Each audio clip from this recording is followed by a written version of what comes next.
Hi! So this week we've been doing lots of different fun things with kitchen tools. And I found this great book that I really want to read to you guys. It's called The Girl Who Loved Pots by Rosilyn Seay.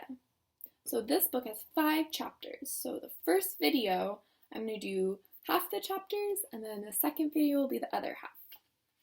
So chapter 1, May's Favorite Things.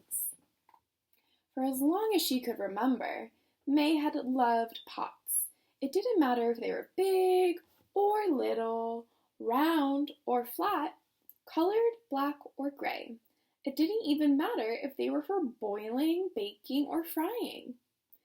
May just loved all the pots in her mother's kitchen.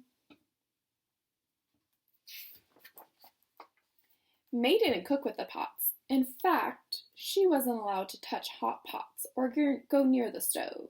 Still, she did have May-sized oven mitts. Those she used for make-believe boxing and karate. The pots, well, they could be used for make-believe everything else. Naturally, May had other favorite things besides boxing, karate, and pots. Without a doubt, her most special thing in the world was spending time with her mother in their apartment. They would sit, talk, and share secrets, though May always seemed to do most of the talking.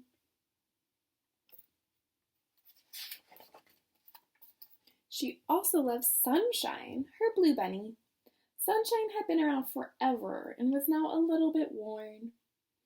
His song, "You Are My Sunshine," no longer played, but when May was sad or if she couldn't sleep, she would still hug him and hold him tight.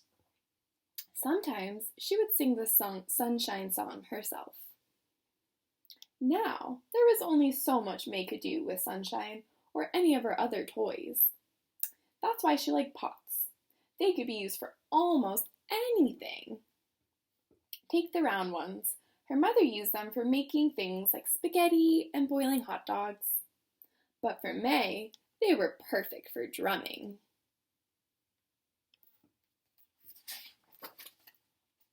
Then there were the flat ones that May's mother called cookie sheets. Her mother used those to make things like buns, biscuits, and pizzas.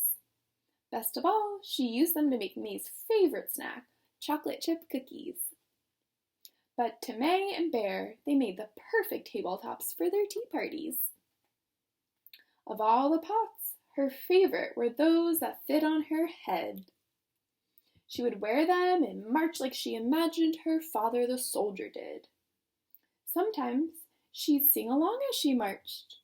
Now and then she pretended to be one of the ants from the counting song, "The ants go marching one by one, hurrah, hurrah." But of all her favorite things, her most favorite was that her parents didn't mind that she loved pots. They even kept them within her reach, in the bottom of the cupboard. So whenever she wanted to, May could play and have as many pretend adventures as she could think of.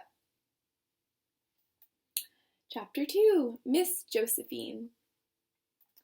Then one day, May's mother had to leave her with Miss Josephine, the new babysitter. To May, she seemed awfully big and a little bit scary. Even her purple bag was almost as big as May was. Looking up, May asked her, "Are you a giant?" Miss Josephine laughed as she answered, "No, dear, I'm not a giant." May tried, but she couldn't take her eyes off the big purple bag. Pointing to it, she asked, "What's that?" Miss Josephine smiled and said, "This is my smart bag." May was stumped. She didn't know what to think about a giant who wasn't really a giant, who carried a bag that was smart. At the door, May wouldn't let her mother go. Even when her mother tried to soothe her, May held on tight. Finally, Miss Josephine reached for her and said, "Believe it or not, dear, I have a feeling that we will be great friends." May didn't really believe it, but she did let go. Okay, that wraps up our first video. I'll see you on the second one.